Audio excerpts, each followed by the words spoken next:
Ukraine and Russia just traded another brutal round of attacks.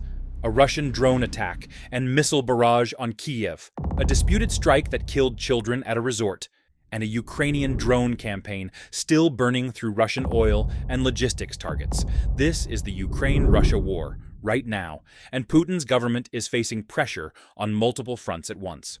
Overnight between July 25th and 26th, Russia launched a fresh ballistic missile barrage on Kyiv, just one day after President Zelensky publicly warned that intelligence assessments pointed to an imminent large-scale attack on the capital.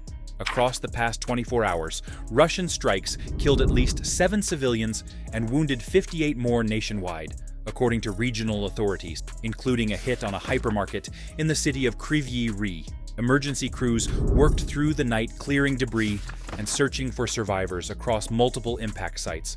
This came during a month that has already seen at least 60 deaths in the greater Kyiv metropolitan area alone since July began, making it one of the deadliest single months of the war for the capital region.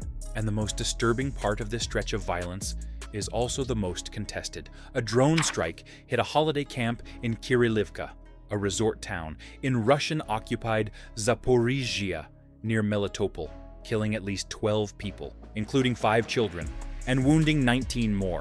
The Russian-appointed regional governor immediately blamed Ukraine, accusing it of deliberately targeting civilians at a site he described as full of vacationing families. Ukraine has not issued an official response to this specific incident. That silence matters here.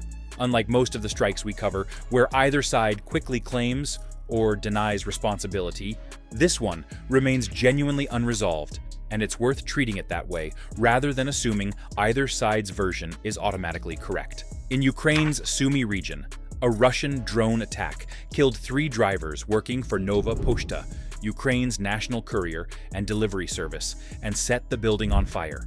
Ukrainian officials described the site as a purely civilian courier facility, used for nothing more than sorting and delivering packages.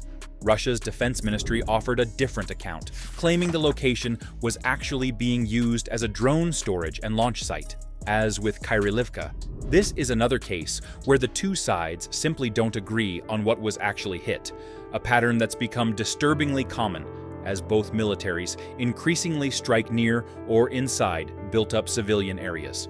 None of this paused Ukraine's ongoing campaign against Russian military economic targets. The same period saw Zelensky confirm fresh strikes on a Wildberries logistics hub and the Tyumen oil refinery, continuing the pattern we've covered in recent weeks. Deep strikes on fuel infrastructure and supply chain targets running in parallel with the more visible missile and drone exchanges over the capitals. It's a reminder that even during the most visible, headline-grabbing weeks of this war, the slower, grinding economic pressure campaign never really stops in the background. And there's a wrinkle worth noting.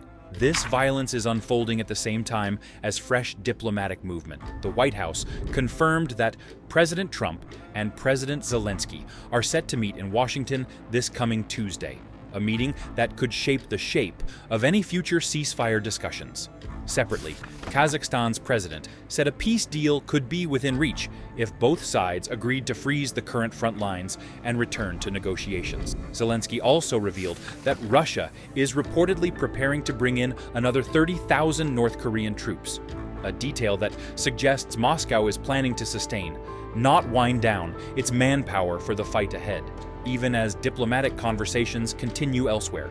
So why does this particular stretch of violence matter? Because it captures a war that's simultaneously escalating and negotiating at the same time.